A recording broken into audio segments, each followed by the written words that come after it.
Yo, what's up everybody? Good morning. Let me turn this down so we don't get any copyright claims, right? If you like stereos.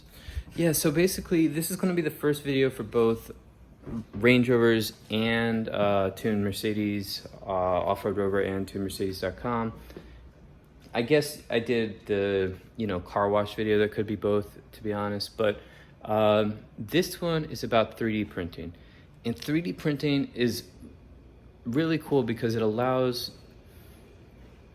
enthusiasts, smaller tuners, people who just want to keep their old Range Rover running, able to without buying $100 parts. And honestly, a lot of these parts aren't even made for the Range Rovers, like the classics. I mean, maybe you can pull them somewhere, but you can just print little clock levers and stuff to make your clock work. You can print the little parts that will that break off all the time. So I think that's a really big step forward for people who just want to keep some of these classic cars going.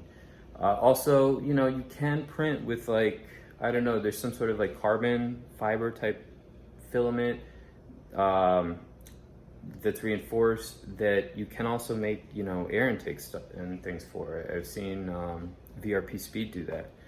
So I'm gonna cut over, do some editing magic, and I'll show you some of the pieces I made. All right, so for part of the 3D printing, 27 millimeters will get you a oil filter socket for the M278, some of the M278s and the 157s. The M278s, they made two different sizes oil filters for it. I'm not really sure why, but 27 millimeters is what you want. You don't want 72 millimeters. And you can just print this. It's not going to be $5-10, and since it's pretty low torque, it'll work fine. All right, and then just really quick, you see how it pushes down from here? So I try to take it off from here, then push it down here. These rip really easily, but on eBay they're only $30-40.